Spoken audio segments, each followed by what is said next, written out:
Welcome to the new normal, where we are talking current events, finances, philosophy, preparedness, and more. My name is Sal, and with me, as always, is Quinton, or Q, but not that Q. Say hi to everybody. Not that cute. What's up, guys? As we mentioned, today's episode is going to be liquid sponsorship by Guinness. We're actually feeding this to the goats. We can get into why we're doing that here in a little bit. Today's episode is going to be about what everybody's probably talking about right now. And actually, just before the show started, I had a friend comment on one of my posts that at her local Costco, someone texted her. So this is, I guess, fourth-hand information. Someone at their local Costco was running up the meat. So carts full of meat, and there's no limits on meat at their Costco right now. So in the back of my mind, I'm like, oh, great, here we go. Now we're not going to have enough toilet paper, and people are going to have a bunch of meat sweats. It's coming. It's coming. It's going to be some smells. Some smells are going to happen. So that's what we're talking about today, guys. The looming, pending, potential food shortages that are happening here in America. There are tons of stories. We've got about 4 headlines that we're going to share and walk through today. And I know, Quinton, you wanted to jump into a little bit of history just before we dive into those topics. So let's jump into it. What do you want to talk about?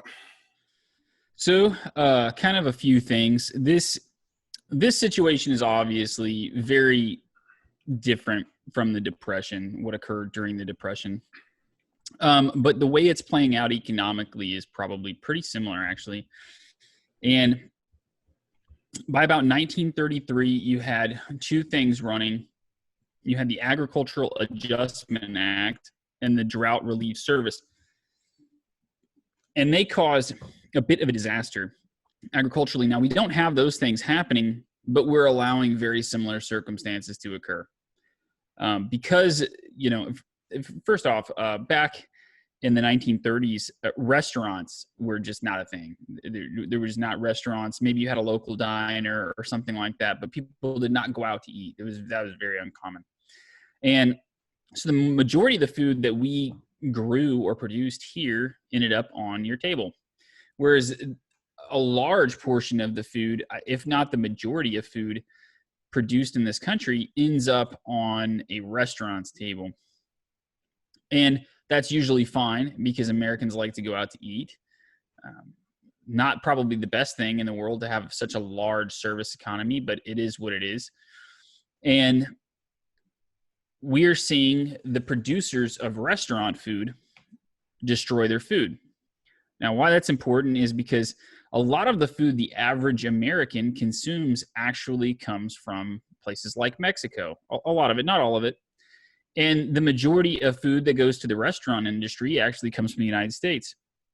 So what we're seeing large swaths of our agricultural production actually just being destroyed because consumption is down in restaurants. And that's a huge problem because we're going to have food shortages soon, and we're having problems getting food from other countries because of the import-export crisis. Now, why is this important? Well, because it's eerily similar to what happened during the 1933 Agricultural Adjustment Act, where basically, as people were hungry, millions of livestock in the form of chickens, cows, pigs mainly, were slaughtered. And at a time where we really couldn't afford to have it happen, the government did it anyways to reduce scarcity. And it caused a much worse system to evolve after that. And I'm not going to really go into what occurred after that, but basically food prices went through the roof. So what you had is you had this deflationary episode that occurred in the commodities market and the food market, and food was super abundant and very affordable. Then all of a sudden it was completely scarce and unaffordable because the government got involved and it wasn't timed correctly. Well, right now what you're seeing is the government isn't getting involved, and they're allowing producers to slaughter and to dump tons and tons of food in a time we really should not be doing that. This is also after the Obama administration, at the end of that administration, got rid of most of our strategic grain reserves and a lot of our food commodities that are kept for times of national emergency and natural disaster. I don't know if those things were ever replenished. I just remembered they were gotten rid of, and it didn't seem like they were being replenished. And this was a couple of years ago. Given that this administration has had its fair share of crises, that was a weird way to say that, wasn't it? Crises. Crisis. I don't think crisis. Yeah, it's like plural crisis. I don't know. But given that the fact that they've had these issues, I'm not sure that anybody has really focused so much on replenishing those stores. As a matter of fact, I think if it was researched and I did not do that, I bet you would find they hadn't been. I hope I'm wrong. I hope I'm totally wrong. I'm not trying to make some sort of grim prediction or anything like that. I hope I'm wrong about that. But we relied on those things in the past for situations like this, and we don't have them. And our food processes are very complicated. What I think you're probably going to see in the future, and I hope I'm wrong about this too, and we may already be seeing it, is that animals are not just being slaughtered because there's no consumption, but they're being slaughtered because they're infected with COVID. And They don't want you to become infected with COVID. We know it's zoonotic. And we talked about this on the last show, but that's very possible that these animals are already infected, and the outbreaks in those facilities that are occurring right now are actually not coming from the workers, but they're coming from the animals. So that's potentially disastrous. I did some math, and there's 751,000 farmers, I believe, from my research. Yeah, 751,000 farmers as of the 2010 census, and that number has gone down. There's been many suicides, many bad and dirty deals in agriculture in this country. That in the suicides right now in farmers are as bad or worse than the 1980s farm crisis. And for anybody who doesn't know what that is, I highly suggest you go look that up. So 751,000 farmers are apparently, according to the Farm Bureau, capable of feeding 166 Americans apiece. Okay. So that comes out to 124,666,000 Americans. Well, I don't know about your math, but my math tells me that that's about a third of Americans, because we have to account for a huge illegal population, numbers of which we don't know. Every 10 years, we're told it's 11 million. For 30 years, it's been 11 million. I would probably ponder to guess that it's a lot more than that. 20 to 30 at this point. Oh, probably even higher than that. I think it was Ann Coulter said it could be as high as 50 or 60. Right. So I think she's probably correct. No matter how you feel about that situation, those people have to eat too. And those people are going to be competing with you to get food in the future because the system failed them and you. This is a really complex system, and any hiccups in this on-demand food supply is problematic. And we were talking about this earlier with a person on a Facebook post that you made. You know, how do they contact the USDA, and how do they correct some of the issues going on? How do we petition to stop this? I'm going to go down a little brief rabbit hole, but the bottom line is you probably can't. And this is something that has to change. This is, if you get anything out of this show, it's that we have to start making these changes ourselves. We have to demand action from our leaders. We have to be more vocal in our discontent. But at some point in the 1980s, the U.S. Supreme Court ruled that money was free speech, right? And we all have known for a while that corporations are people. They're considered corporate people. So these corporations have a louder voice than you, because basically they're allowed to legally bribe our politicians into doing things that are potentially outside of our interest. And we talked about how that's problematic if foreigners did the same thing. Right. Well, I was just about to bring up the fact that, Smithfield and a lot of these foreign entities are not only buying Absolutely. Up. And if you haven't already checked out episode 3 with Walden Fencer, we had a really great conversation about just the scary probability that the fact that there are foreign nationals who are buying up not only land, but what's underneath the land, which are the mineral rights and the water rights. And in addition to that, one of the other comments in a separate thread about food shortages was the fact that some of these farmers and some of these processing plants are being ordered not by Americans, not by their CEOs, but by China themselves, by the owners of these companies. They're being ordered to shut down. So not to cut you off, but just, as almost like a caveat to that is the fact that so many people don't realize that these companies are not American made or American owned. China has a vested interest. And they don't even have American employees at this point. They employ millions of illegal aliens. Right. Imported slavery. Yeah. They are wage slaves. And it's sometimes worse than that. But, these foreign companies and foreign countries have the ability, because money is free speech, to lobby your government to pass laws that aren't in your interest, to shut down your food supply, to potentially export your food to a foreign country instead of allow you to eat it. There's nothing that says they can't do that. Also nothing preventing it, because they have the power to lobby Congress. And you really don't. We can set up PACs. Unfortunately, there was a landmark Supreme Court case in which, PACs were allowed to continue. And, Americans can basically pool money to do the same thing that corporations do.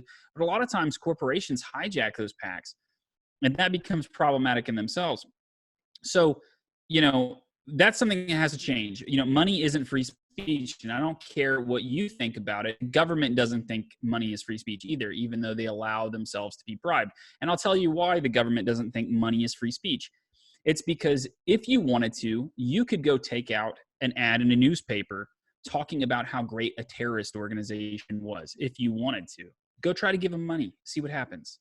The FBI will arrest you. You will not be able to give these organizations money, but you could take out a newspaper article for them. It would be weird, and I don't recommend it. And I definitely don't recommend you giving these people money, obviously. But that metaphor or allegory, is useful, because the government themselves doesn't even believe that your money is free speech. So it's basically just a way that they pass a law to allow bribery. And until we fix that system, it doesn't really matter what the problems are with our agricultural industry, because most farms are owned by conglomerates at this point. A lot of the workers are corporate. A lot of those corporations are owned by foreigners, and none of it's in our interest. We have a time when we have some of the highest farmer suicides, if not the highest in the country's history. And when we get farm bailouts, recently there has been some, it goes to ConAgra and Syngenta and Monsanto and these massive companies, and these poor farmers who die deaths of despair are largely ignored. Right. So and we have a bad system. To talk about that, we're doing a Facebook Live as we're recording tonight's episode. So some of the comments are very helpful that are actually coming in, some folks talking among themselves. But we had one comment that said, as of 12/10/19, suicides among farmers are 1.5 times higher than the national average, according to the Centers for Disease Control. Yes, they are. It's really, really high. It's up there with law enforcement, which is basically the highest in the country. Well, and when you think about who becomes a farmer, right? So salt of the earth folks who do what? They either stay on the farm or join the military or do 11% of farmers are active duty military. Right. So now you exasperate the suicide by the fact that not only are they veterans, but now they're coming back to a situation where they are more in debt than they've ever been in their life to try to satiate Monsanto's and these other corporations, these other large two banks, many of which want their land to sell to Monsanto's and ConAgra's. Right. They give them predatory loans on purpose, and then the people they have to buy seed from and have to buy chemicals from also want to see them bankrupt, because they would like to add their land to the inventory of land they already hold. It's a very dirty system. And I'm not, I don't want to come off as like anti, agriculture. I'm anti big agri. My grandfather was a subsistence farmer. The only reason he lived was because he, during the Depression, they farmed and raised hens. And my mom's side, we were rice farmers, farmed rice until very, very recently. Actually, the farm is still running. It belongs to my grandmother, and it does very well. We're independent, and it's more and more rare as time goes on to see independent farmers not beholden to these crazy banks and this horrible corporate interest. Right. The only independent farmers that you have now truly independent are your local farmers market style farmers, right? So here in Southeast Texas and Deep East Texas, we have local strawberry farmers and local blueberry farmers, and then we've got folks who are raising a small herd of cattle. So I mean, that's the solution. If we're gonna jump ahead into the conversation, obviously we'll come back to what you were talking about, but yeah, just before we finish, because this is really quick. Yeah. So my point to all of this is this is a very fragile and very interdependent and interconnected system. And the gears have ground to a halt. All of the things that move the products so fertilizer, feed, you name it, just supplies. You just need basic supplies, perishable supplies to grow and to raise animals and grains. Those things have stopped. And we're not getting items from other countries at this point. And if our farms can only feed about 124 million, really about 125 million Americans, that means we're very dependent on foreign countries, some of which may just not like us at all and may not want to send us food at this point, but they're dependent on our money. But now that everything's ground to a halt and the global economy and banking has failed, they might not actually need our money as much as you think they do. They might actually need their food they grow for us more than they need our money. And so that becomes very problematic. And we could be up against the wall for food shortages. So what we're going to talk about now is going to be how you can prepare for that, what you can do, what you can grow, how you can manage those things within your own home or property.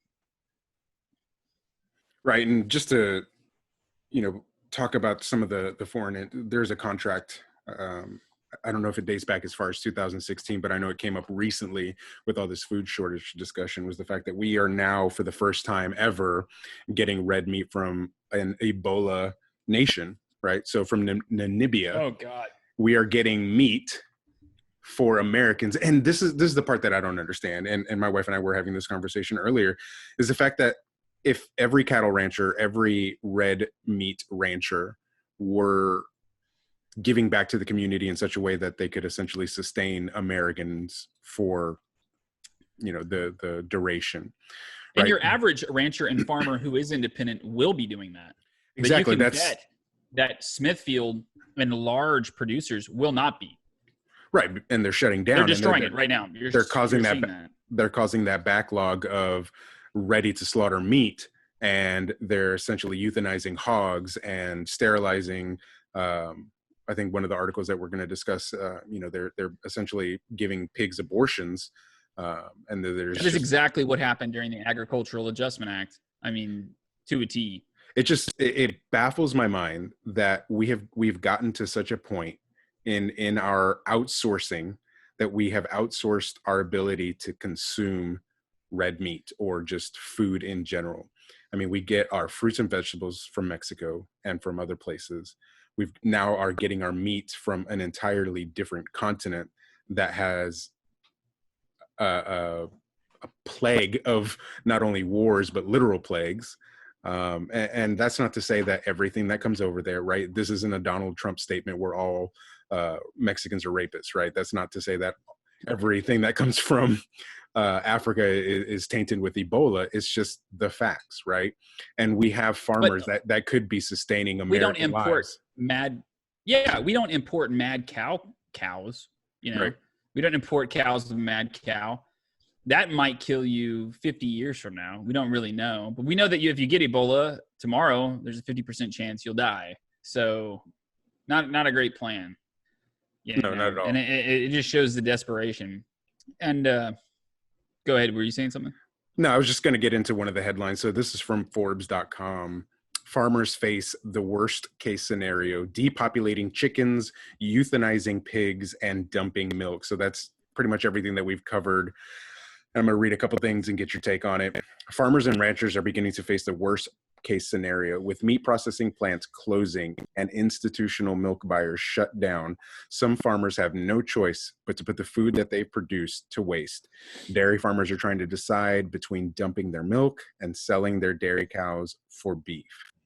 Contract chicken growers on the Eastern Shore have been asked to, quote, depopulate nearly 2 million chickens. And this is actually something that Joe Rogan was talking about on his podcast with Tim Pool. the fact that they're already starting to depopulate a lot of the cattle, a lot of the chicken, and you get messages like the one I alluded to earlier, where people are already making a run on meat at Costco and other places. And the infuriating part about that is the fact that these stores, just like the whole toilet paper situation, right? The management that is in place right now is so blind, and they can't see the fact that this is about to happen, and we're not putting any sort of limits on it. We're going to wait until it becomes a crisis, until we have absolutely no meat on the shelves before we say, oh, well, maybe we should only limit it to 1 or 2 items per person. Like, who is running these things? And I don't care if it's up to some sort of corporate chain of command. There comes a point of local accountability where we have to sit back and say, hold on, this is about to hit the fan. I'll take it up the chain and I'll ask for forgiveness rather than permission. We need to put a limit on what's happening, because every article that I saw today, and by design or by algorithm, however you want to classify it, everything that I saw people sharing today on social media, Twitter, YouTube, and Facebook, were the fact that we are in the process of, or in the midst of, a food shortage. And the only positive headline, which we'll get into here in just a second, is the fact that Trump may be potentially ordering slaughterhouses and meatpacking plants to stay open. Yeah. So I had a thought the other day where I was thinking about pipelines and how our country, to build the rail and to build lines and to build most of our public utilities, the government just employed the people to do it, and they were national projects, right? Where they heavily subsidized it. And I thought about why it wasn't that they did that with the massive pipeline projects that we've had recently. And I thought, well, because Congress would never get anything done. It would be a huge fight. Which brother-in-law had the pipeline run through the backyard? Which company or union or whomever did the work? It would be just a disaster. It would be more gerrymandered and screwed up than a political district. And it struck me that the government passed that off to corporations to do that because there's an executive and they can make a single decision, and they can decide whose palms they grease and whose brother-in-law's backyard it goes through, and who's going to do the work, and whatever can be very cost effective and very easy to get done. So I say all that to say that perhaps it's not an accident that all of this meat is being destroyed, and perhaps the government, if they did that, it would be, you can imagine, right? If the government tried to do a new agricultural adjustment act and we had evidence that the USDA was out shooting pigs in the head and dumping them in pits and stuff like they did last time, it would be a disaster. They couldn't even get away with it. But now they can allow it to occur, right? Not just basically they don't stop it. They know that ultimately these corporations are going to do with what's in their best interest for profit. They're going to take care of the bottom line first. And that so happens to be getting rid of these animals. So the interest probably of the U.S. government and these corporations are actually in line at this point. It may not seem like it. You might not wish to think of the government like this or capable of doing something like that, but they are, and they definitely could. And consumption is down, right? We do have deflation because we are swimming in food at the moment, and it's going to change very, very quickly. And it's probably already started to change. In the next couple of weeks, it's going to be completely different. But right now, we are drowning in food, just like we're drowning in gasoline because we aren't consuming enough. So even with this bill, executive order, that's being signed, it doesn't mean a whole lot because these people could be ordered to stay in office, or not in office, in production working, right? But in fact, they could still just be euthanizing chickens that come in there, right? Just grinding them up and shipping them off to dog food plants or something like that, or just burying them. They don't necessarily have to be in there working to produce food.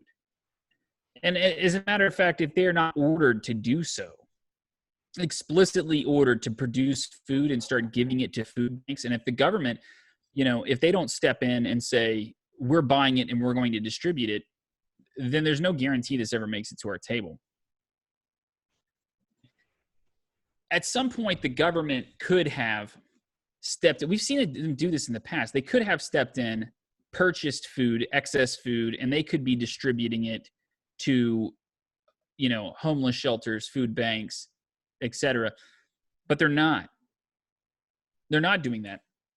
They're because ultimately they want you to consume, right? It's in their interest to keep the economy going to some degree, whatever degree they can. So they want you to consume. Free food is not necessarily within the interest of the government either until it becomes too late. Once you are demanding food and you're becoming very hostile about it, then it becomes the government's interest to make sure you're fed. Until then, it's the government's interest to make sure the economy is running. Unfortunately, if that's not timed perfectly, people could starve to death. They did during the Depression. There's no reason they couldn't now. If you look back then, we had, I think it was somewhere between 60 and 70% of the American population were in agriculture or lived on a farm. Now it's 751,000 people. Okay. It's less than 1% of the population has access to massive food stocks. Now you could live rurally and you could live around a farm, but unless you have the ability to actually slaughter large animals or to raise some on your property, you can actually get feed at this point, which might be pretty difficult for you and begin. You're going to have some problems because it's not so easy just to slaughter a cow. They're quite heavy. And if you want to do it by yourself, you're going to have to lift it with a tractor or something like that. Or you're going to have to ground skin it and bleed it on the ground. And it's going to be nasty. It's going to be difficult. This isn't that easy. And so we're up against the situation that I think it might have been too late for the government to step in and do something. I hope I'm wrong. I really do. I hope I'm wrong. But they should have stepped in, and instead of allowing all of the restaurant food to be burned or destroyed or rot in the field, they should have probably sent those to the food banks instead of relying from imports on Mexico to go to the food banks. Now the food banks are running out of food, and the military's in some places distributing this food. There's a limited amount of humanitarian rations the Department of Defense actually has to dole out. So what are they going to do about it? I don't know. More importantly, what are you going to do about it? And why don't you go ahead and, now that I've thoroughly depressed everyone and scared them, why don't you talk? No, I mean, there's a couple more headlines just to, kind of give and paint the picture. I don't know that it's necessarily Debbie Downer moment, but at the same time, people should be aware and people should be taking it's very scary. Take a little bit more stock in the preparedness mindset, right?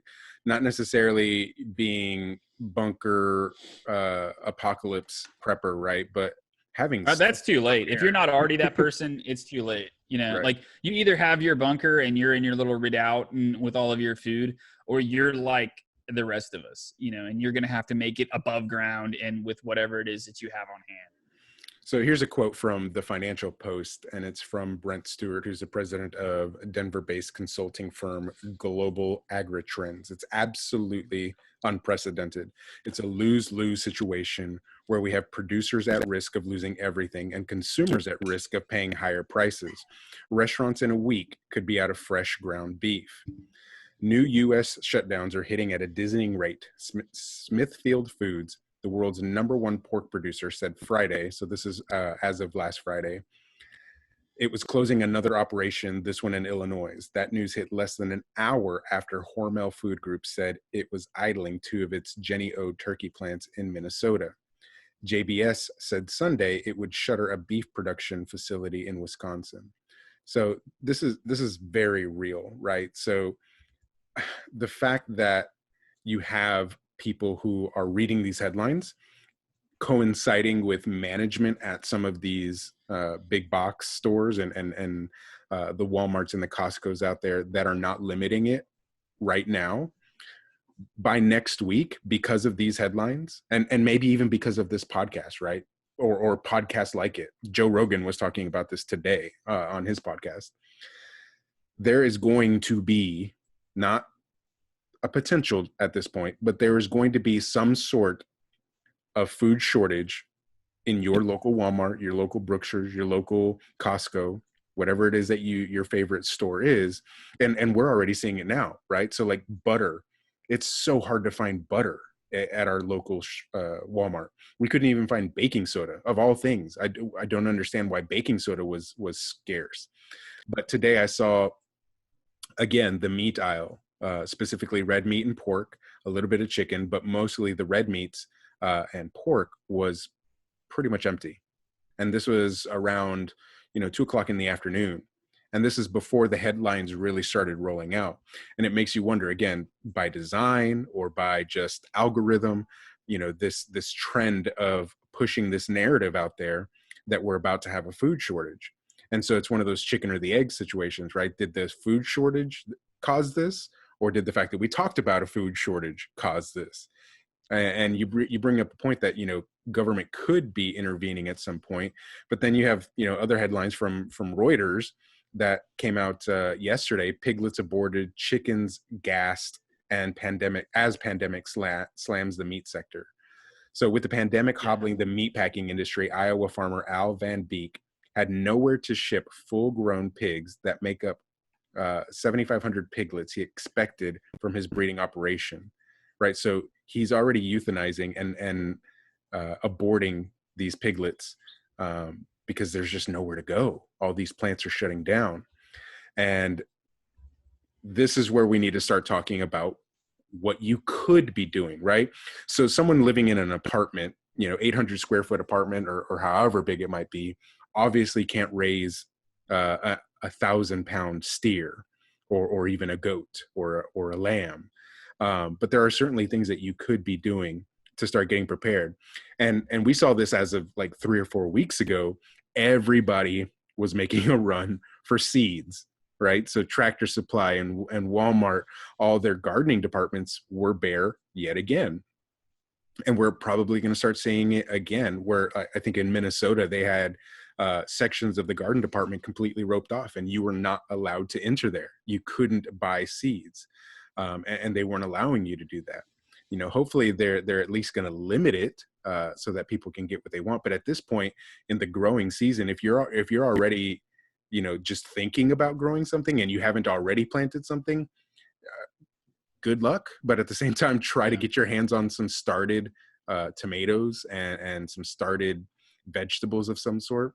Right now, we're currently looking at our garden, which we've had in place for the last 2.5, 3 years when we first moved out to our property. One of our main goals was to have a self-sustaining garden, right? So the goal for us moving out of the big city and onto a quote unquote homestead was so that we could visit the store as few times as possible. And when we cleared out a piece of our property, I said, we're going to go big, right? Go big or go home. And so we sectioned off about, the exact measurements are lost on me, but I think it's somewhere in the range of 20 by 60 in terms of how big our garden is. Now, not all of it obviously is packed and it doesn't have everything packed in there and crammed in there, but we're currently growing potatoes, green beans, zucchini, yellow squash, corn, jalapeños, cucumbers, eggplants, onions, garlic, right? So all the staples that you would normally need for preparing your food. And we still have a lot more stuff to plant in there, like spaghetti squash, pumpkins, tomatillos, butternut squash, bell peppers. There's always something you can plant in Texas. Oh yeah, for sure. Yeah, and that's the beauty of our climate. And if you're listening to us from some of these other locations, I think we have one listener in South Africa. So hello to you. Hey. Having an herb garden, right? So we have an herb bed off to the side of our main garden where we have asparagus for the first time. We haven't grown asparagus since we moved out here, and asparagus is just one of my favorite things that I love having. So I'm really happy at the fact that we were able to get those in the ground. Now you have to start learning about these things too, right? You can't just go buy seeds and plant them in the ground and say, work your magic, right? You should be taking some proactive approaches to learning the seasons, right? Get your hands on a farmer's almanac and learn about what time in your region you should be planting certain things, right? And I think that's what's lost on a lot of people is that, well, I planted it and it didn't grow. and they're just expecting this magic seed, this Jack and the Beanstalk seed, to just grow and flourish. So sometimes you can get lucky. I mean, You with can. that, I gotta say this. So I'm at my in-laws' place. We did very little prep work. Me and my wife know farming and gardening because we did it, and I don't know the soil pH. And to let you know, if you don't know anything about this, that's kind of a big no-no. That's not good. You should know some stuff about your soil and your soil pH. So I licked. Don't know, you can actually have a soil test for free by your local ag extension. You can just take you can send it off, and they'll give you all of that. You can. They're not open, right? Like I can't get it done. So I licked the soil, and because you can kind of tell a lot, acidity or alkalinity from that. As silly as it sounds, I did like a vinegar test on it, and I kind of gauged where it was, and I threw some stuff in the ground. But I know what I'm doing. Okay, I'm not a complete, new to this type guy. So we've got potatoes growing, and we have sweet potatoes and various other things that are actually really successful right now. So you can throw stuff in the ground and get really lucky, but you really kind of already have to know what you're doing to get lucky like that. I wouldn't recommend you, the average listener who's never gardened before, try to go do that. And honestly, if you're looking at doing this from a survival, I mean, because look, you really might need this to maybe not. I don't know. It could get bad enough to where you need to survive off what you grow. It really could. But honestly, you just might have poor nutrition, after this thing is done if you don't do something like this. To give you an example of that, millions of recruits were turned away during World War II because they grew up during the Depression and they had stunted growth, they were underweight, or they had rickets so bad that they had bowed their legs and their hips and caused severe scoliosis. So, and that's why there was an enrichment program that USDA made sure that all of our stuff was enriched and very nutritious after that. Everything that was grown had to be enriched because it was a detriment to our fighting force. You could literally see something like that again from this, the kids growing up in this time. So if you have kids at home, it would be in your interest to make sure there was at least some fresh produce and something that you could grow. Potatoes are, a great source of for sure minerals, and they're going to keep you from getting, well, I don't know. I don't want to say they're going to keep you from getting rickets. Don't quote me on that, but they're going to help. Okay. You were talking to me a little bit earlier before we started the show. A lot of people are obviously thinking about vegetables and good produce, but what are some of the vegetables? You need to grow calories. Yeah, that's exactly where I was going. What are some of the things that you're growing that have calories that are actually going to help sustain somebody? Yeah. We're growing potatoes. We're growing sweet potatoes. We're going to plant a field of corn. On an acre, believe it or not, on an acre, you can produce 2,700 pounds of wheat. 2,700 pounds of wheat. You can produce 40,000 pounds of strawberries. You need to do square foot gardening. You need to grow nutrients. For sure. So I made the best, we had like a 15 by 75 foot plus plot that we planted. Now I made sure every square inch of that is packed with calories. And I mean, we're planting potato plants close and tight. And because if this goes, and this is a protracted kind of experience, it's not just about what I'm going to eat right now. I've got to have seed crop, Right. I've got to make sure I can turn slips. A lot of people don't know, but a potato is a nightshade and a sweet potato is a morning glory. So the way you get your seeds from that, those are two different methods. And it can be problematic if you haven't grown enough to consume, let alone replant.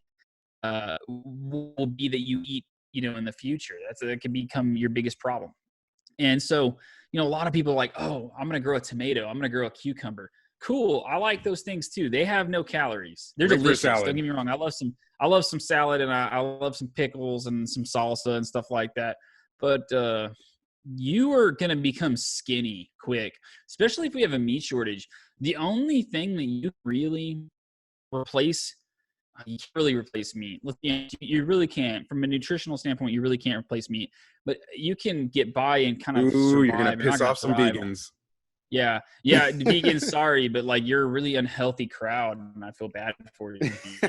You should feel bad too. Yeah, you probably do feel bad. You just don't want to admit it. But you know, you need meat, but you know, beans, rice, is some protein right there, some starch, some fiber. But potatoes, you just can't really replace potatoes. And if you can't get meat, you're going to need carbs, right? You need to turn something to fat. So corn, you know, things that are very sugary. Cucumbers and tomatoes are just not going to do it for you.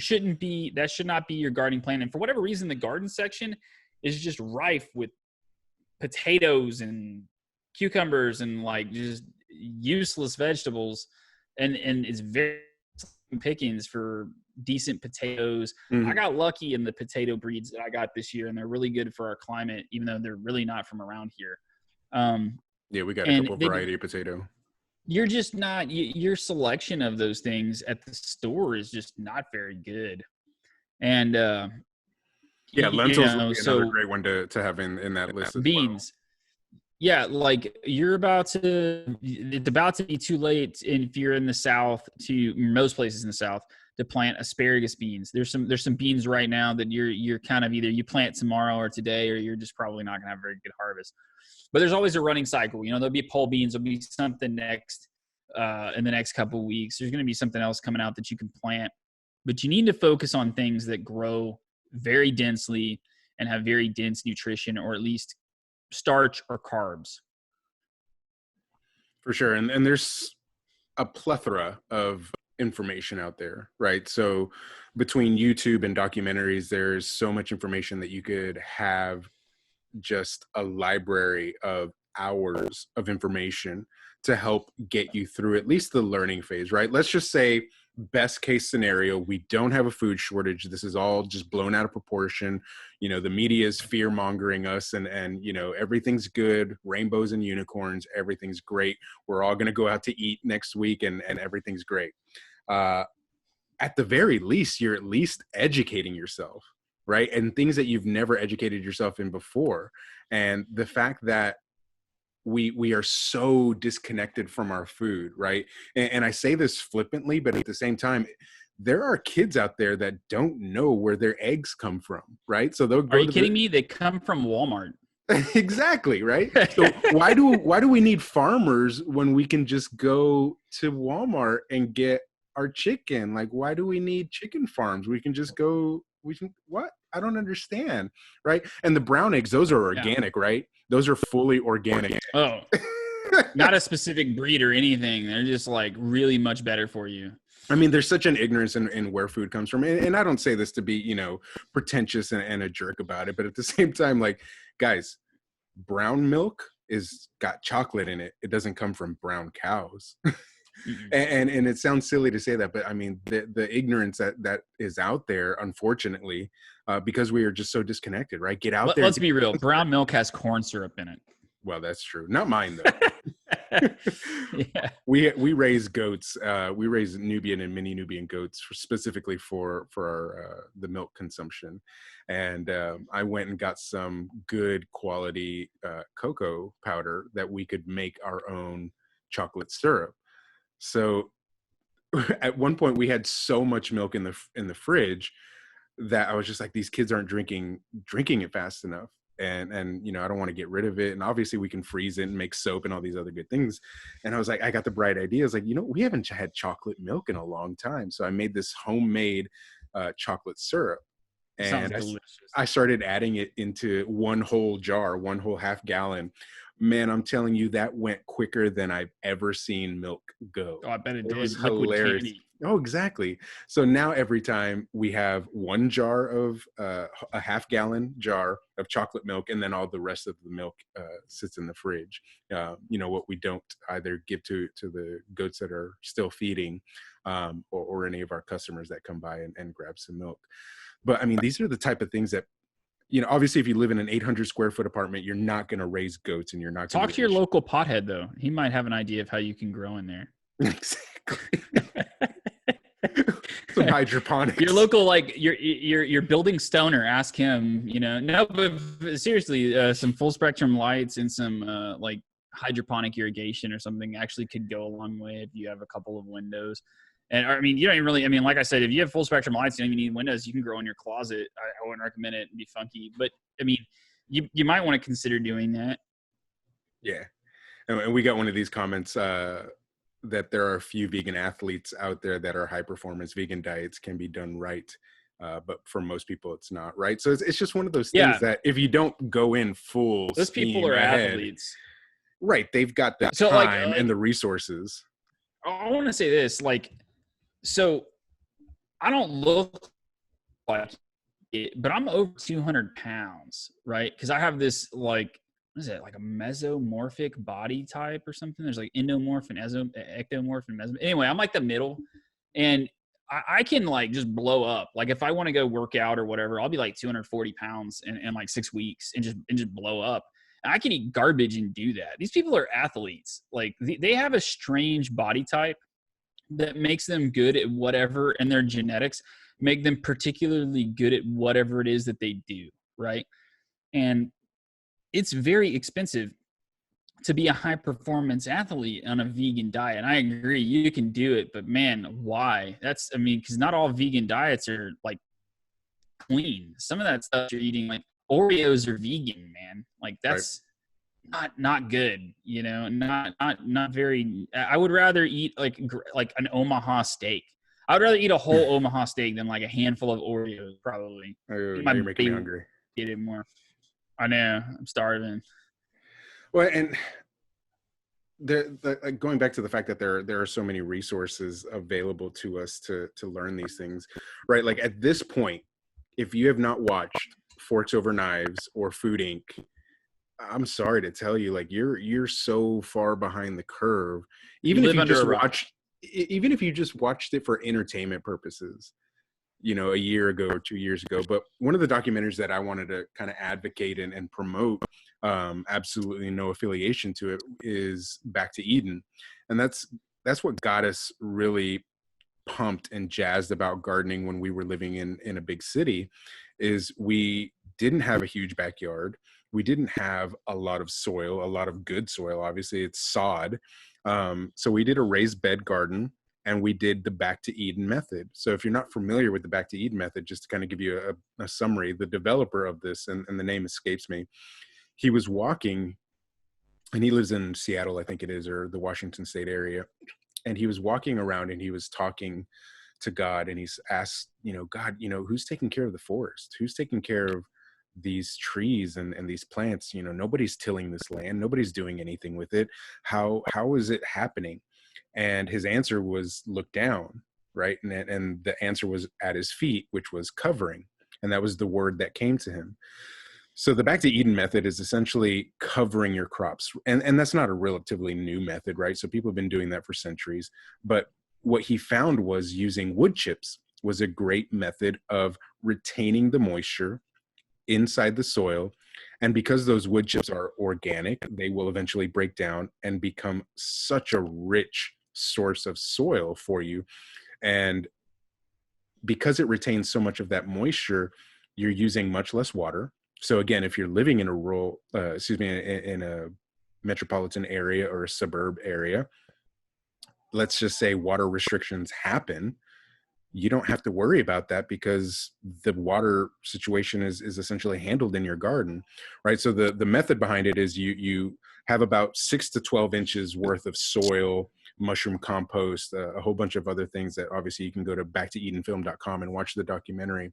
But the last layer is just piling on wood chips, and you soak it down, you soak it down, you soak it down. Paul Gauci is the name, I believe is how you pronounce his last name. Thank you, Trina, by the way, in our Facebook Live. You soak it down until the first rain. So ideally, again, going back to the fact that you are learning about the cycles and learning about the weather and understanding patterns and how everything's coming about, you would start your your bed probably 1 or 2 days before a good rain, right? And start planting everything, or maybe even a week before.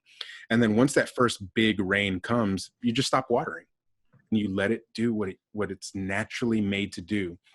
And I'm telling you, the very first time we did a Back to Eden garden, we had the most abundant harvest. And again, we were just doing tomatoes and little things here, watermelon, squash, things of that nature. But we had the most abundant garden in our raised bed, square foot garden, kind of mixing and matching some of these different gardening techniques. But the Back to Eden method has by far been the best technique that we've ever used. And even now in our large plot of land that we have to the side of our house, we have electric company that goes up and down our road, and they'll trim back trees every once in a while, usually once a year or twice a year. And about 2 years ago, they were on our road, and I pulled them over and I said, "Hey, what are you going to do with all the wood chips?" And they said, "Well, we got to go dump it somewhere, obviously." And I asked them, "Well, can you just have your trucks dump everything here?" And they said, "Okay, yeah, how many loads do you want?" And I told them, no, you don't understand. Dump every load you can while you're over here trimming back trees.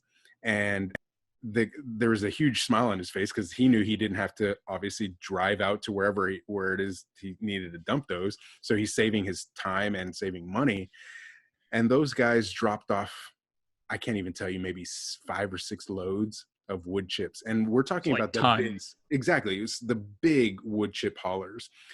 And we're just now, right? So almost 3 years into this, we're just now getting to the last bits of it. And it's still a lot, right? So it's not like a couple bucketfuls. Like, it takes a tractor with a front end loader to move the amount of wood chips that we have. And all that does is continue to break down and create this nourishing, beautiful, and it's weird to talk about soil, right? So you're over here talking about licking soil. I'm over here about putting it in my hands and just fall the apart. smell, man. Yeah, it's like that chocolate cake texture, if you can get it like that. Yeah. And the smell. Yeah, right. So I mean, it's just falling apart. It's so fluffy and airy and dark. I mean, black soil. And so I got lucky with the garden. We just kind of I stuck things in the ground and it happened to do really well. I'm on a bed of Stuttgart soil. So if you're in sandy loam or rocky loam, you have some other sort of loam, you can pretty much always guarantee that Stuttgart soil is going to have a certain type of composition, and it's going to be very dense in nutrition and just its texture and its ability to retain water. But if you're in some other type of soil, especially sandy loam or sandy soil, you need to get a soil test. You're gonna have to do a ton of amendments, and the best way that you can do that is probably with the Back to Eden method. Yeah, because all the wood chip does, especially if you're not going to use it right away, let it sit there. Let it sit there for the next year or two. And I say that kind of in retrospect, right? So it's kind of one of those things. The best time to plant a tree was 20 years ago. The best time to start your garden was last year. But at the same time, you let the wood chips sit there and break down. All you're doing is creating compost for yourself, right? Yeah. So that's a whole nother thing. People are throwing away so much stuff, so much food that could be utilized as a compost garden, right? So take a couple pallets, take a Walmart 30-gallon tub, and create a tumbler, so you can start throwing your scraps in there, your kitchen scraps. And you can create this tumble system. There's DIY, videos all over the place. You can use a big drum barrel, and you can create a compost bin, right? And if you don't have that, again, 3-sided pallets, and just start throwing all your kitchen scraps there, right? Anything that's organic. And you just turn that every couple days, maybe once a week, make a day on the calendar, and you just turn it, and you keep adding things on there. And for us, we don't necessarily need to do the compost because we have really good soil because of the wood chips. So we feed that to our chickens. So not only are we saving money on chicken feed, we're feeding our chickens this good, nutritious, leftover heads of lettuce.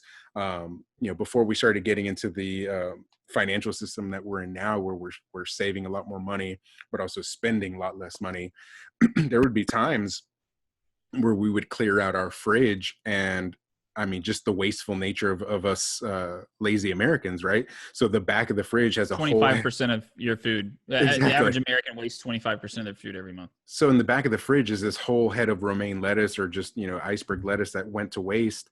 And you just throw it in the trash. Now, obviously, we can feed that to our chickens, and they're getting, that source of food that we no longer have to, go out and buy.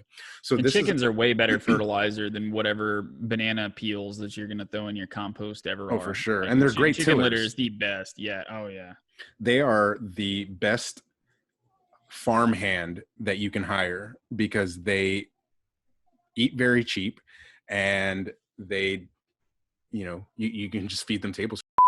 So these are the domino effects that people aren't thinking about, right? So how you can not only feed yourself, but feed the animals that you potentially could be taking care of. And having a system, having an ecosystem that you can support yourself, support the animals that you're taking care of, for the long run, right? And so this is not stuff that's going to just magically start working tomorrow if you go out and get, a couple chickens. One of the things that I noticed very early on, back in, I guess now February, March, kind of going into March, where in a lot of these Facebook groups, a lot of the beg, buy, barter Facebook groups, people were like, where can I get chickens? Where can I get chickens? We're looking for layers, right? And it's just I guess there's ignorance behind that, but obviously a little bit of naivete that, hey, we're just going to go get chickens and we'll have eggs tomorrow, right? Like, they don't understand, unfortunately. You're 4 to 6 months out from getting your first egg, and they're going to be weird. Your first couple eggs are going to be really weird. Yeah, you get the little fairy eggs. Yeah. So if you're interested in the documentary that we were just talking about, that's backtooedenfilm.com. I think we talked about Forks Over Knives is another one, in Food Inc. Yeah. I mean, that was my first look at the absurdity of our food industry, and it's worse now. That was made like in 2008 or 2009, I think. And we're 12 years out, and our food industry is almost completely unregulated at this point, and just disgusting, like gross. It's and the average person's like, well, my cows, and I sell them to this slaughterhouse, and my cows are great. Your cows are great until they end up on somebody's feedlot, and they become disgusting and covered in feces, and then they rapid slaughter them and spread feces and E. coli and whatever else all over your meat. Then to fix that problem, they're going to sanitize it in like chloramine or whatever weird, ammonia-based sanitizer they spray all over things. This is a weird process. Like, our food, what it takes to feed this many people, and how we do it in such a mechanized and just faceless and just kind of, I don't know. It's weird. I'm not, I'm not one of those PETA advocates who's like, oh, animal cruelty and whatever. But man, some of the stuff that happens is pretty bad. And I just know how my family used to farm back in the day and what happens now. This is a totally bastardized system. And, you're like local slaughterhouses, or your local farmer with a butchering area, and his barn used to feed whole swaths of towns, small townships all across the country. Now everybody's produce and everybody's livestock goes to like these centralized areas and mass slaughter. It's a trip. Everybody should watch it. Right. And we're not saying that the agriculture business as a whole is a terrible thing, right? Like, you got to feed the world. We understand that. I understand that. And this is coming off the heels of an almost, 2 to 3 year fight against the slaughterhouse trying to open up in our local jurisdiction in my small little town in East Texas, right? So, like, I understand. I've been through the argument of, well, you got to feed people. I get that, right? And there's a responsible way to do that, and that's the problem is that we are trying to feed the whole world. Like, this country, for whatever reason, has taken it upon ourselves. It is our burden to produce the food for everyone, and then also just get to them. So many NGOs and charity organizations that once we produce this food, just like, here, you can have it. I wonder if that's going to continue. If that continues, that type of behavior where people are maybe going hungry in this country in the next couple months, and these NGOs are buying up huge swaths of the food because they're allowed to do so, and then they ship it to places, outside the country. I think there's going to be some serious backlash against that. But I mean, that's very similar to the situation with Egypt sending us PPE when they're in the midst of a pandemic. insane. We received aid from a third world country, and we should be really proud of the way we've handled this. So what are some of the other things that you feel that would be beneficial for someone to start learning right now? We've talked about homesteading and learning how to garden and some of the benefits of gardening. You should learn how to build a cold smokehouse and how to cure meats, how to salt and cure and air dry meats. How Make to preserve. YouTube your friend, basically. Yeah, you need to go to YouTube High and go down the black hole. Yeah, I would. And like the website, like Eat the Weeds, something like that. Yeah, edible weeds. There's a ton of there's so many things that just grow in your yard in Texas that are completely edible that you just like poison. I get it. Like under any other circumstance, I would round up the crap out of my yard probably and get rid of all the ugly stuff that is an eyesore or whatever. But now you might not want to do that. Well, and at the same time, like for our sheep, we'll turn them out on our acreage, and they'll just decimate. Wheat. They take care of everything. Like right now, they're in a relatively big paddock that was overgrown for the goats that we had in there, the male bucks that we had in there, the male goats, and they weren't taking care of the grass because obviously most goats won't eat grass and little weeds. They're more brush eaters.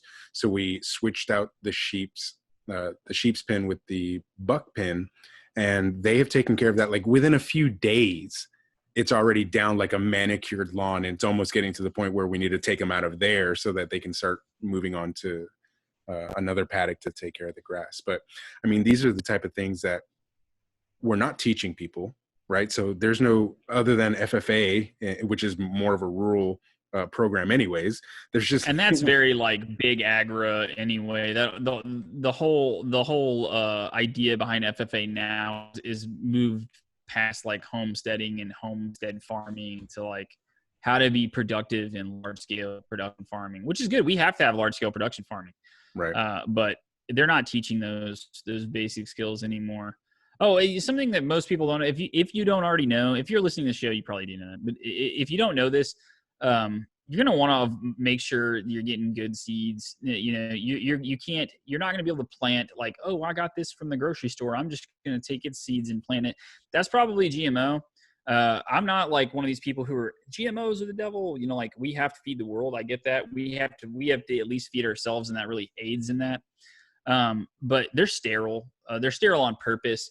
They'll also potentially sterilize similar crops that are around them if they cross-pollinate. So you plant that, you may or may not get a productive X plant, whatever it is, out of that seed. You probably won't. If it is productive, you can guarantee if you try to replant that seed, it's not going to grow either. So.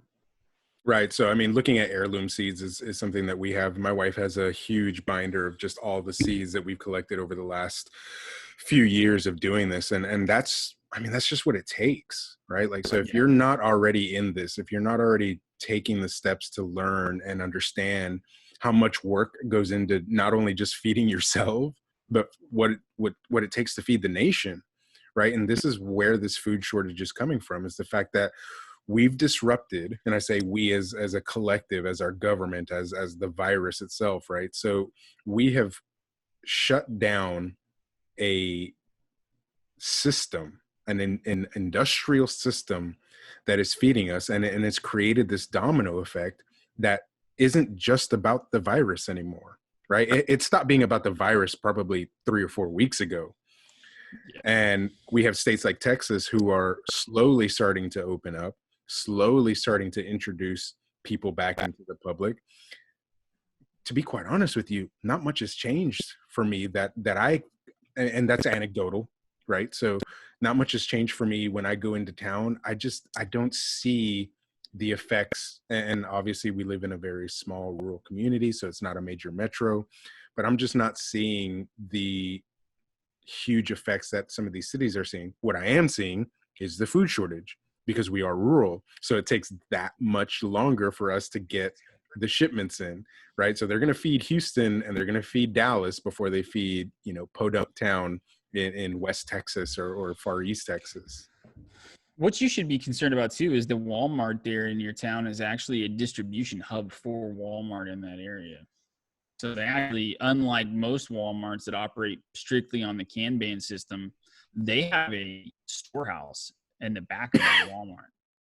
There's large storage capacity for, there's multiples basically of everything, or should be ideally multiples of everything on the shelf in that store, and there's not right now. Yeah, I remember I'm not prone to them, but I remember having a little bit of an anxiety and panic attack while I was at Walmart, probably the first week of this happening.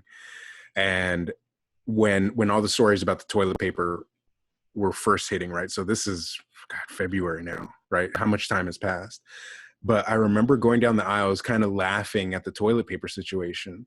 But then I started going to the beans and rice section, the ramen section, the other canned goods sections. And I started seeing how empty the shelves were already getting. And this is right when the WHO was like, this is a pandemic. We got to be aware of it.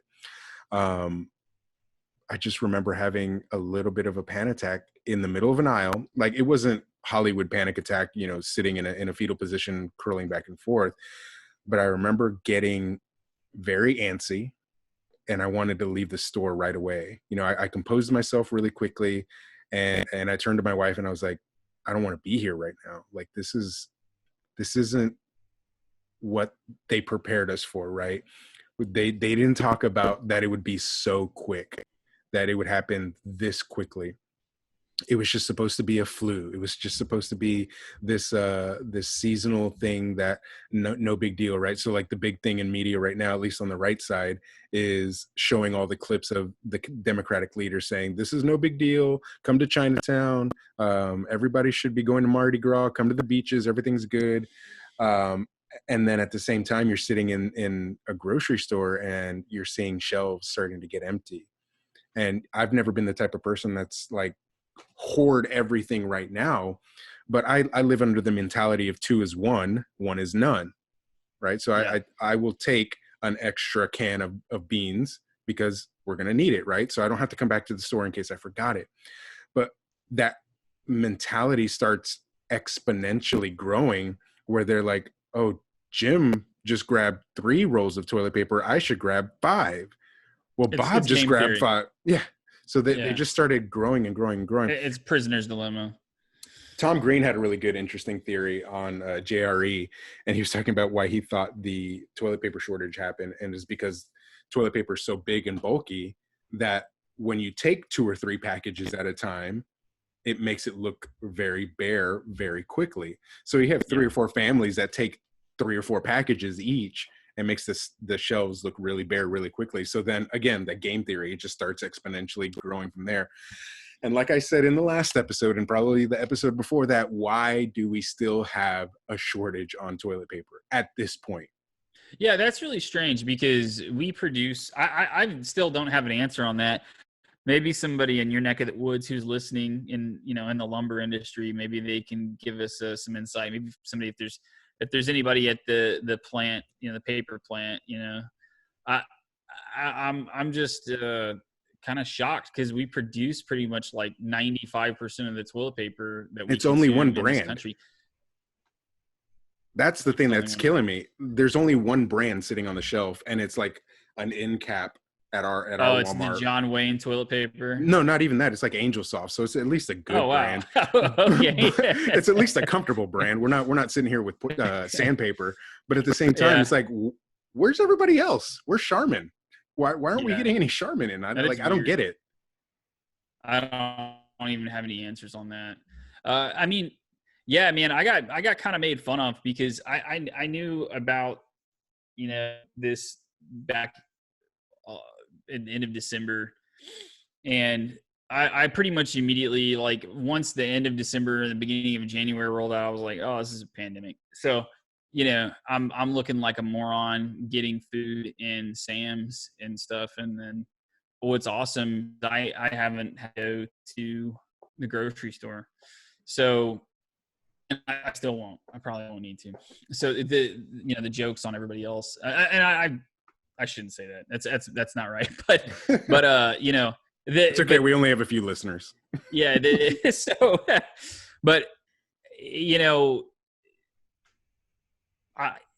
you can't just, food's not one of those things that we can just, like the Defense Production Act. If there was an executive order signed tomorrow that said produce more food now, yeah, so that's not going to happen. Make me. And you know, even if that was the case and you had willing farmers, you have lag time on that. I mean, I am actually pretty scared that people are going to starve to death. I mean, we do actually have people that are, you know, food insecure in this country all over the nation. And people can say, oh, that's some liberal talking point or something. Whatever it is, it's true. You know, you can look at the numbers on that. People have food insecurities. And, you know, this isn't going to make that any better. It cracks me up, man. I got to give a shout out to the Frito-Lay Corporation, because you see all of this like meaningless virtue signaling and like political gestures. We're like, we're going to change our logo temporarily, or we're going to donate to this weird cause or whatever. And Frito-Lay, and you know, they were like, yeah, we're not going to do all this meaningless junk, like change our logo and invite you to this political function or donate money overseas or whatever. We're donating X million dollars right now to food insecure and homeless children in this country. And I was like, yeah, that's awesome. That's the type of charity and the type of actions American companies should be taking right now. And they did. So I got to give them a shout out. And I think they're a Texas company. Yeah. So I don't know. It's going to be an interesting, right? So I think everybody's is using the 2 weeks kind of model, right? So the next 2 weeks, and I posted this out there as a kind of. That's because people only have a 2 week memory. I mean, from a political standpoint, if you make 2 week promises, you can embed it. Then in 2 weeks, people forget your promises, and the only people that won't are going to be fanatics, and no one listens anyway. So. Right. And I made this observation that, right, so there's the fight, flight, or freeze. And right now the fight mentality is we got to open up. We got to get people back to work. We got to stimulate the economy. We're going to fight for this right for everybody to go back to work. The flight mentality is we got to stay home. Everybody's sick. Nobody go out. Everything should be locked down. We welcome the draconian overlords. And then the freeze mentality is, I'm just going to hold on and wait for everybody else and see what they're doing, right? And that's that 2 week window situation. And what that spells out to me is a stalemate. Like these next 2 weeks is a huge stalemate. Yeah, so this goes back to, you know, what we talked about in episode 1, and where I said, like, you're fed two sides. You know, always you're kind of fed two different talking points, left wing, right wing, and it's bogus. It's a bogus talking point. We shouldn't be talking about any of these, whether we should go back to work or whether we should be, you know, stuck at home. Like, this should have never happened. Where is the demand? Like, this should not have happened. Why did you let this happen? Why did you trust China? Why did you trust the WHO? Why weren't we shut down in December? If, you know, the CIA knew about this in the fall and they were sharing it with NATO and the IDF, why weren't you sharing this with the American people? Why weren't we told to prepare? Like, these talking points are just getting you to argue with each other when your biggest problem right now actually is what the government did and allowed to happen. I'm not pointing the finger at the president. I'm not blaming him and his administration necessarily, though there's some culpability there. Ultimately, he's the executive. But everyone failed us. Everyone in our government, every single person. And you got two groups of people. One, stay at home, accept the bag. You know, thank you for the bag of money. And the other one is like, this is, you know, I don't want the bag. I want to go to work. I don't want to be dependent on the government. I want to be dependent on my big box job.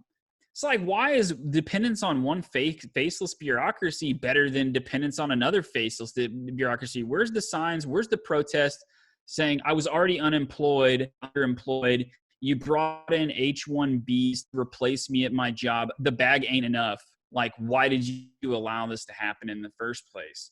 Like, there should be massive demands for accountability. Instead, we're being fed talking points that'll ultimately provide our leaders an out and ensure that they're never held accountable. Right, the false dialectic. Yeah, it's a false dialectic. And I don't know, fight, flight, freeze, what the best one is, what the two 2-week outlook is? I don't know, because I haven't been told enough. You know, NATO can know whatever the Defense Department and the CIA know. The IDF can know that, but I can't know that. But at the same time, they get to lock their people into mountain bunkers indefinitely. You know, obviously they're taking it pretty serious. I don't get to know that. You don't get to know that. All I get to know is that I got $1,200 and my food might run out. And it was because we did a lot of business with a country full of communists who actually don't like us very much. You know, great answers. Very cool. I'm so happy. You know, like, now I don't know what to do. And I'm provided, you know, these baby steps about this reopening. Does the reopening actually fix anything? The biggest problem we're about to have now is, how do you feed your kids? Mm-hmm. Opening nail salons and car dealerships and stuff like that. I'm in the auto industry. I don't want to see the car dealerships, you know, close or stay or shutter or whatever. I made a good living off of that. I don't want that. But at the same time, that's not my biggest concern right now. It seems like the biggest concern right now that I have is the government just allowed big agri, these faceless globalist multinationals, to destroy a whole bunch of food and potentially take food off my table. You know, the government's provided us a bag. You know, in the future, maybe the government should think about, instead of allowing all this food to be destroyed, distributing it appropriately. I don't know. People say, oh, government's not the answer. Private business is the answer. Free market, whatever. You know, the free market just destroyed all your livestock. That's what it just did. And the government could have stopped it. Like, we had regulations in place at one time for a reason. It's because we've been down this road before. History is literally repeating itself right now. And that's where it gets really frustrating, right? Because we do live in this 2-week window. We do live in this social media bombardment of information that is keeping us at odds with each other. And if we just took a few hours and studied history and understood that these things happen in cycles, and if we just look back and see how things were handled back then, we could potentially learn from our mistakes and grow from them and come out of them. So our guest in our last episode was talking about how millionaires are made in recessions, and how we could be taking advantage of this, not in a negative sense of taking advantage of people, but taking advantage of the situation to set yourself up, to invest in yourself, to invest in your land, to invest in your property, to make that leap if you haven't, right? So my homestead journey, I did a 30-day, almost 45-day vlog of what our homestead journey was like back in 2016, from closing on the house to moving into the house to working on the house and then doing some homesteading projects. Those are things that, if you have had it in the back of your mind, again, rainbows and unicorn situation, if we come out of this in the next 3 months and everything's back to quote unquote normal, if you've had it in the back of your mind to start looking at some property, to start looking at farming a little bit more in your backyard, right? Like, we should be turning our front lawns and our backyards into gardens right now. That's what should be happening. Stop caring about having the best lawn in the worst neighborhood, or even the best lawn in the best neighborhood. You could be feeding yourself. You could be feeding your family. Kale grows everywhere. You could be feeding your neighbors, right? And so that's a goal. That's been a goal for my family, is to have an abundance of the vegetables that we grow, an abundance of the milk that we're able to produce from our goats, so that we can share with our neighbors, with our family surrounding us. And if everyone, and I know that's a pipe dream, but if more people had those same aspirations, right? And that's not to have some sort of false altruistic point of view. It's just doing the right thing, taking care of your neighbor, taking care of your family, taking care of yourself, and having that goal, so that we don't have to be dependent on a communist nation who supplies almost 90% of all the box stores, all of our technology, all of the labor for all of these things. We wouldn't have to be dependent on all of these foreign entities to take care of us. And they don't like us. Like, go read the Chinese version of, or the Chinese equivalent of Reddit, and see what they're saying about you right now. Capitalist, American, imperialist pig, gave us a virus. We should bomb them. We should nuke them. If you don't believe me, go look. They don't like you. Their party feeds them information about you that's false all the time to amp them up against you so they don't point the fingers at the party. Like, these people genuinely don't like us.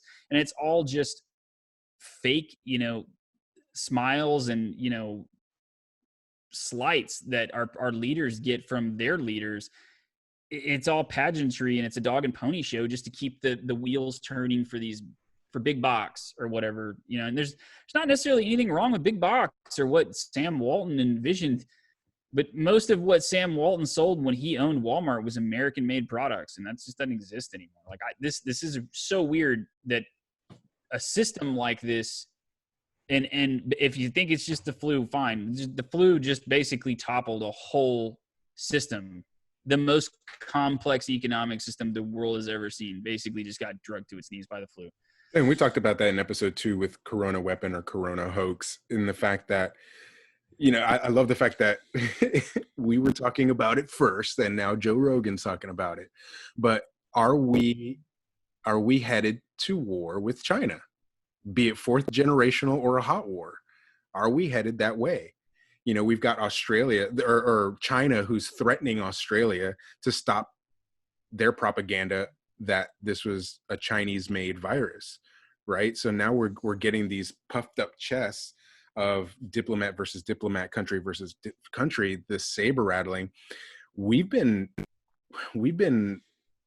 going to war with China intellectually for quite some time. At what point does that boil over? At what point does America just say we've had enough? Who was it? Tim Pool was talking about the fact that either we're going to have a world leader in either situation, in either country, that's going to say, I'm not going to be the one that goes down in history as the one that let my country down and presses the button, right? Or hopefully we have a leader that says, I'll take one for the team. We need to fix things. We need to mend fences. We need to get things back on track. And they don't push the button. My fear is, my rationale, given history, that there's going to be a point, and you've got stuff like Kim Jong-un potentially dead, and the rising power of his sister. Taiwan. Who's a psycho? Taiwan is still up in the air, right? So China's circling Taiwan constantly. I think you're talking about Chinese overseas territory. Oh yes, I'm sorry. I'm just kidding. It's according to our according Chinese to the overlords. The Chinese island that may be known by Taiwan as to some. The artist formerly known as China. Yeah. The island formerly known as China. But right, so I mean, you can't even have the director of the WHO in an interview even acknowledge that Taiwan exists without hanging up on the reporter. And then when they get back on the phone, he's just like, China's doing a great job. So, I mean, we have an extension of China through the WHO that is essentially a propaganda wing, a health propaganda wing for China right now. Right? If you can't name your patient, can you effectively treat them? I mean...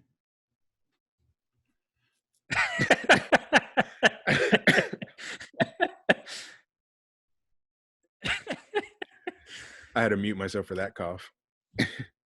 and I don't know, where do we go from here, right? So we've got a really exciting guest coming up in our normal Monday show, Mr. Jim Simpson. He is a political commentator, an author, a best friend of the show right now, who's going to come on and talk to us about what's happening in the geopolitical spectrum of China and everything that goes. So if you're interested in that, I would encourage you to subscribe to the show on your favorite podcasting platform, whether that's iTunes, Google, Spotify. You can go to newnormalpod.com.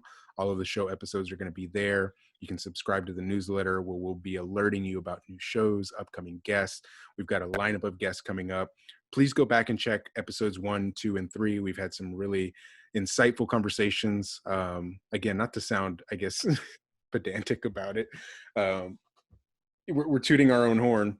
But we literally have been ahead of everyone else.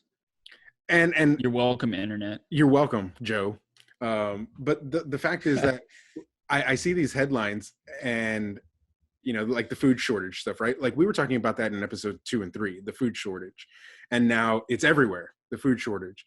And that's not to say that we're psychics or we have some, tap on the geopolitical spectrum that nobody else does.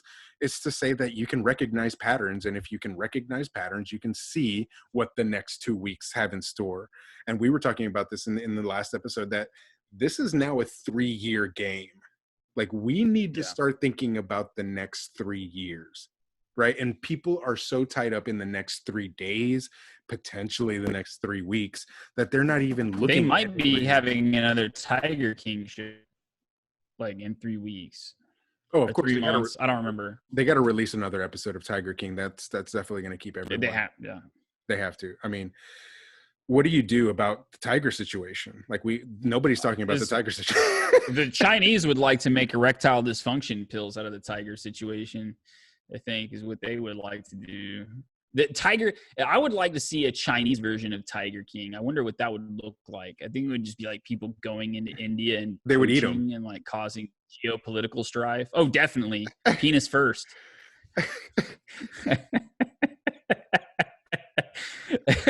This show just went somewhere new.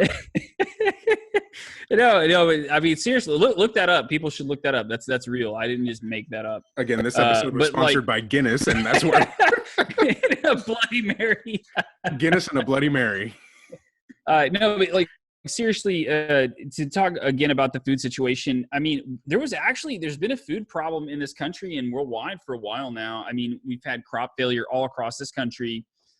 You had African swine fever burn its way through China, and they had an H5N1, I think, was the strain of bird flu, an outbreak in China at the onset of the coronavirus pandemic. And they had to slaughter millions and millions of chickens. And I bet just to prevent another outbreak of something terribly pathogenic, they just destroyed more than they should have. I don't really know what the figures are, but they had a pork shortage. They have a chicken shortage now, and then all of a sudden they buy out Smithfield. If you think that's an accident, I don't know what to tell you, That was not an accident. That was all intentional. And it could be that they're able to move food out of this country faster than we could stop it. I'm not saying they will or that necessarily will happen, but they own the company, basically. What's to stop that from occurring? They have a problem. They've basically just ensured that if they have a problem like that again in China, it's not a Chinese problem. It's not a Chinese problem if they have African swine fever or bird flu. It's an American problem. That's what they just ensured. So start growing your garden if you haven't already. Watch Back to Eden film. Get on board with taking care of yourself, taking care of your health, taking care of your family, and being able to provide. You can't yell fire in a crowded place, but at the same time, you have to understand that there is a fire coming potentially, and we should be aware of where the exits are. And when you have friends who are, I'm very fortunate at this point that we have what little audience we do have and what little influence we have in being able to, share our ideas through social media, that people now send us and send you and I private messages and give us some of this information, right? And things are slowly making their way out, call it a leak or not, but you have this information that stores are not putting a limit on what people can buy in terms of meat. And I guarantee you, if you go to the store tomorrow, you're going to see a bunch of carts full of meat, chicken, beef, brisket. My wife and I were talking about, maybe we should go in the morning and grab brisket, right? So you can grind a brisket and have a ton of ground meat, right? You don't just smoke it up and eat it in one day. You actually use it and prepare it. But there's going to be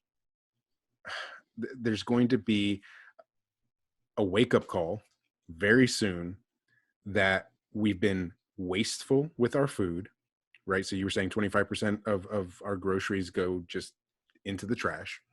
Yeah. There's going to be a wake-up They're call. not even being composted. You're just throwing in the landfill. That's infuriating too, right? Like there's so many people out there that could be benefiting from all that food. But that wake up call, that what we've been calling the hard reset, I don't know if we've coined that or whatever, but the hard reset is coming, and people need to be prepared for that.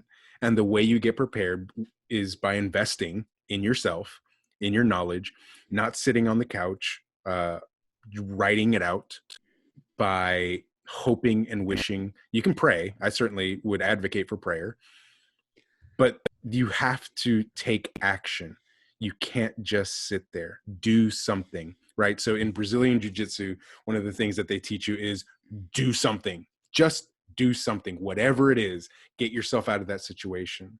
And I hope, and I think the people who listen to this show are of like mind, but those who are just now kind of waking up to this reality, this new normal, need to understand that the new normal, while again we've been saying that we're trying to pivot the mentality of the new normal from a negative context to a positive context, that the new normal for you is to learn about germination, learn about seeds, learn about the weather cycle, learn about what grows in your region, learn about what regions are, right? Like there's regions that where you can grow certain things. Learn about the weather patterns and get back into the swing of what people 100 years ago, and it's only taken that long for us to be that far disconnected, that far removed from our food source. So I mean, if you it's happened within, I mean, in my family, the disconnection from the land was pretty recent.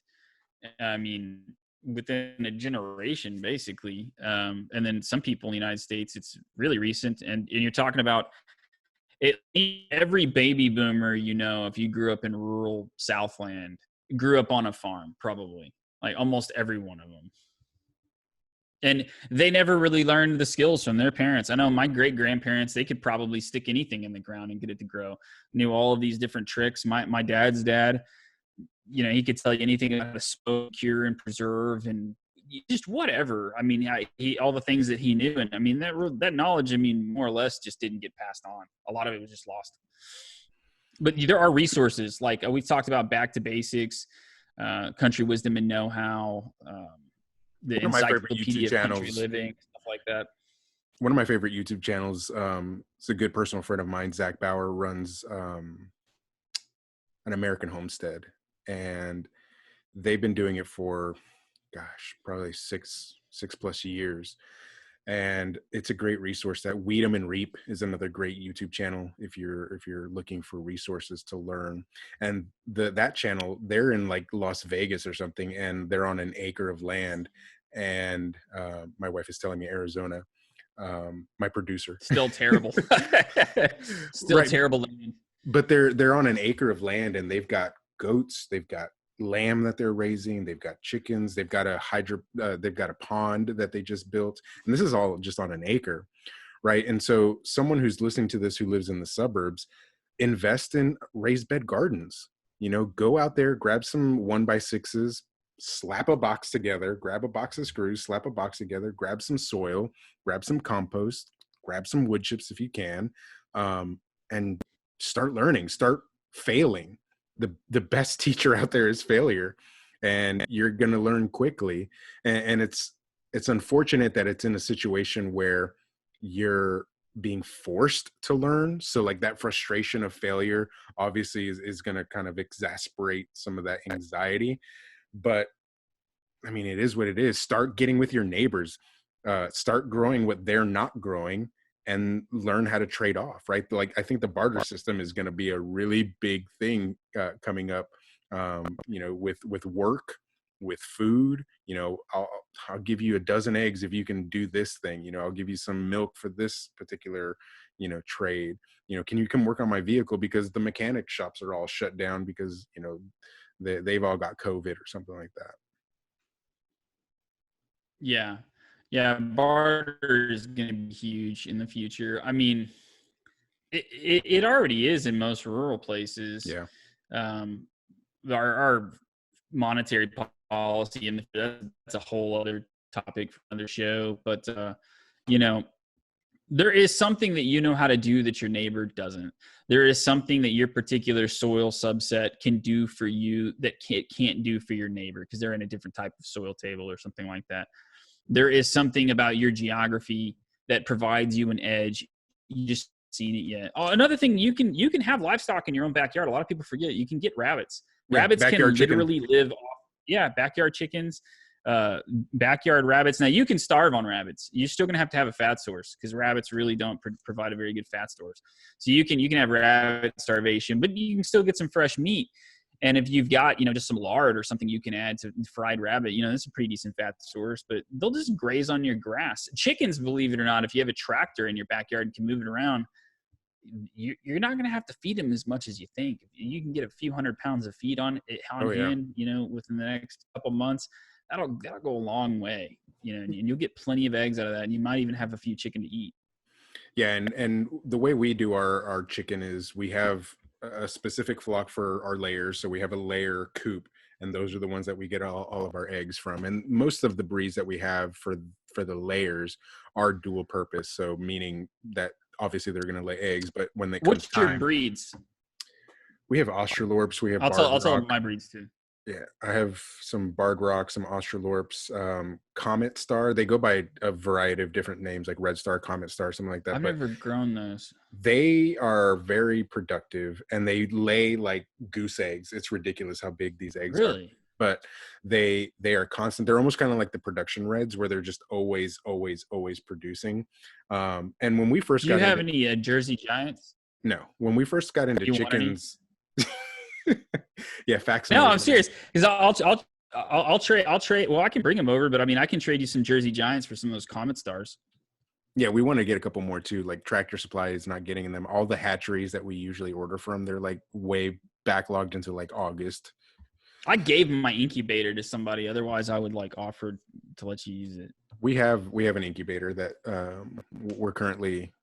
I don't know how many do we have in there, like 30, something like that. We incubate for our friends as well. So, people who don't have chickens and are looking. At this point, they're just barnyard mixes. I'll trade you some Jersey Giants for some of those if you want the Giants. They're good. They're good meat birds, Jersey Giants. Sweet. But yeah, all of my chickens are dual purpose. I got Barred Rocks, Reds, Orpingtons. I have some frou-frou chickens too, because people just think that they're like more organic or better or cooler because they are like blue eggs or whatever. Blue eggs and the fruity people. It's so ridiculous. It's like, this is actually a crappy bird, and I actually wish I didn't have to raise it for you people. Not a fan of these little things. The olive eggers. Yeah, the olive eggers. It's just like, come on, people. I guess what's cool about them is they are kind of broody. So I don't have an incubator because they're kind of broody. Well, bantams are really broody too. So they are. I just don't have any bantams. Yeah, I should have gotten a couple, but I didn't, because I got rid of all my chickens years ago, and I had some like silkies. Believe it or not, I had 2 Reds and 2 Orpingtons that were super broody. And like every couple of months, I don't know, every 2 or 3 months, my wife will tell me, like every few months, they would turn out like 80 chicks. These little hens, they would sit on these eggs underneath this feed trough. And it was kind of a trip, because I wish I still had those chickens, because it's so uncommon to have Reds or Orpingtons be broody like that. And my wife says I need to explain what a chicken tractor is, because most people don't know what it is. They'll think it's a tractor. This is just a thing that you can move chickens around, and it's mobile. It's like a little mobile chicken coop. I'm building some right now. Joel Salatin is kind of like the pioneer behind the chicken tractors. Oh, definitely. Those are great. I don't know if he's the pioneer so much as he just like he repaused it. He like rediscovered it, because that was pretty popular. I don't know. Yeah, that was like a World War II effort, right? Too. They had the A-frames, and you can move them around. Grow exactly. One of the other things that we do, I think he just brought it back. Yeah, one of the other things that we do with our chickens, we're getting to the fact that they're dual purpose, but once a year, sometimes twice a year, just depending on our workload, we'll order a huge batch of Cornish. So the traditional broiler chickens, the ones that grow in about 8 weeks. So, these are the juiciest, plumpiest, and they're grass fed. We give them some feed, obviously, but they're on grass, and we move them in tractors, or we'll put a poultry netting around them. And they're essentially free range chickens, like truly free range, not the industrial model of free range where they get a 4 1 square foot. Exactly. If that. So we have our dual purpose layers, and then we have our meat birds, and we'll get anywhere between 75 to 100 for the whole year. So if you're eating chicken once a week, right? So that's at least a year's worth of meat that you can put in the freezer. And those are just skills that you're gonna have to learn if you're gonna go this route, right? So like the very first time I processed a chicken was the very first time I processed a chicken, and I had to walk through the steps very slowly. And now 2-3 years into it, I'm just able to zip through it with a knife and just, you know, get it done and throw them in. Like, it's not even fun anymore. It's a chore, like, just to get it done. But just I have an arrangement with one of my buddies. I go hunt like a few times a year up at his place, go hunt deer. And then all I have to do is slaughter his chickens. And so I get like a propane tank and a big boil pot. And like, it's a great skill to have. I mean, again, for bartering, it's super easy too. We had a couple of friends that didn't want to do it just from a, I guess, ethical standpoint. They didn't want to butcher some turkeys or some chickens. So we did it for them, and we got to keep some. And the same thing with we had a neighbor who had a cow that had a prolapsed uterus, and so it had to be put down. That's meat right there. And so in exchange for helping him do that, we got a bunch of meat. We've gone through it at this point, but we got a bunch of meat. So those are just skills that you're either going to have to learn or learn how to barter with someone who knows how to do those things. Yeah, absolutely. We've raised dual purpose home chickens. Butchering. That's a book that people need to get. Oh, sorry, yes. Man. No, you're good. There's a lag. I keep doing that to you. The dual purpose chickens, the meat birds, so Cornish. We did the whole homesteading cliche Freedom Ranger experiment where we had a couple Cornish and then a couple Freedom Rangers. Honestly, we went through the Freedom Ranger phase where we're like, we're going to go, you know, we don't want the Frankenbirds. We want the whole, you know, GMO free, blah, blah, blah. The Frankenbird situation, and the Freedom Rangers were just terrible. I'm going to tell you guys, if you're going to get into meat birds, invest in good quality Cornish rock that will grow in about 8 to 10 weeks. The Freedom Rangers took anywhere between 14 to 16 weeks to grow out, and they were about half the size, half the weight of the Cornish rock. And it's a big thing in the homesteading YouTube community, you know, get the Freedom Rangers. If you they're not really non-GMO, or they're not really GMO. I mean, Cornish aren't really GMO. No, they just think they are. They're eugenically selected to be the best meat bird. Exactly. You know, I mean, the Cornish, I think it was King Henry VIII, like literally in the 1500s, you know, way before that. He is the guy that started the selective breeding process in England, and each bird was selected based on specific traits, and they just kept selecting for the best and the best and the best and the best in that category. And the Cornish is like genetically selected. It's not, you know, it's not a modified bird or anything like that. This bird has been selected for 500 years or more, you know, to be the absolute best meat bird you can get. And I mean, just as natural as any other bird you're going to get, and it's going to produce for your family much better than any other stuff. Like, I have eaten a Buff Orpington and a Rhode Island Red or something in the past, but like you don't want to do that. You know, those are pot birds. You're not going to fry that up for your family. Yeah. We so in addition to the dual purpose layers and the meat chicken birds, we also invested in the broad-breasted turkeys as well. And we went the homestead route again, just kind of experimenting what's going to work for us. And we got the heritage Narragansett turkeys, and those just take forever. They just take forever to grow out. And again, we're talking about, if you want, they're my favorite food, we want to have them where they can run around. Like, but if you just want meat and you want meat quickly to produce and have, you need to go the more traditional ag model where you're getting the fast growers. But yeah, the Narragansetts are great. Did you get that from our mutual friend that has turkeys? No, we ordered those. Okay. Yeah, so I got turkeys from them once, and they were awesome birds. They're great. Like, they're super friendly. I mean, we would whistle at them and they would respond. I mean, it was just a fun. Yeah, I know. They're fun birds. They really are. Let's see, quail is another bird poultry that we've raised in the past. It's so good. Bane of my existence. They're delicious, so but God, they're pain to raise. So we got the Coturnics, and they weren't terrible. I mean, we had them in a hutch, so we kept them relatively confined, and they were easy. But I mean, the process. I got the Pharaoh. Yeah, I've seen those. But the Coturnics were really good. I think the A&M, are Coturnics and A&M the same thing? Yeah, they are, yeah. I mean, they're just super fast growing. They're pretty broody. If you let them grow out and you know get some eggs from them. But there's so many things that you can do with all of these different animals, right? So you don't just process it for the meat. You can take the bones and boil them down and get some bone broth. And you know, you then do that enough times where the bones become soft enough, you can actually put them in a blender, and that can be a bully mix for your dogs. So let's assume you have some dogs on your property.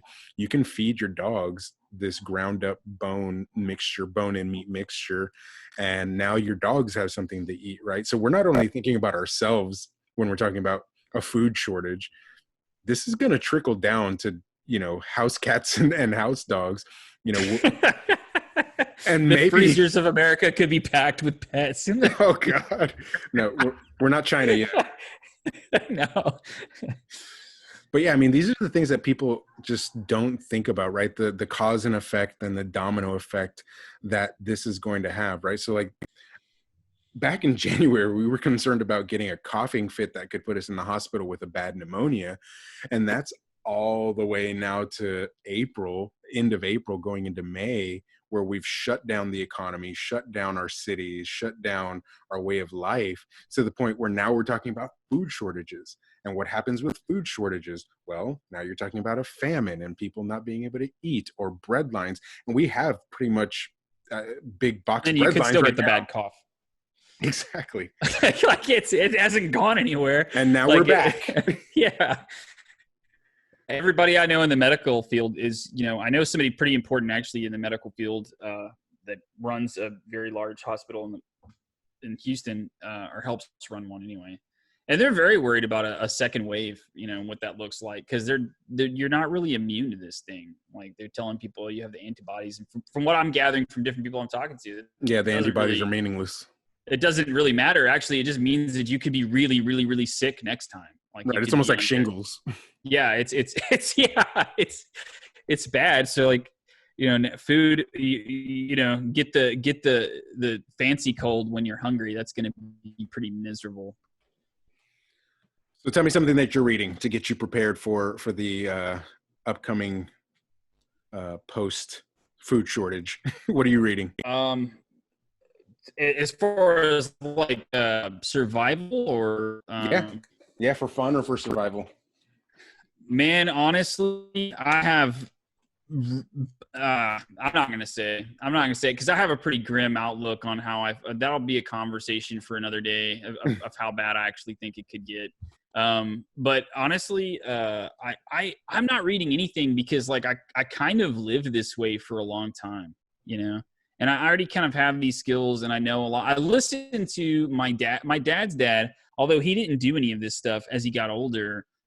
He actually knew a tremendous amount of about surviving and living off the land because he was so poor. He grew up in Newton, Texas. If you don't know where that is, you can look it up. It is a very impoverished area. It's a beautiful area though.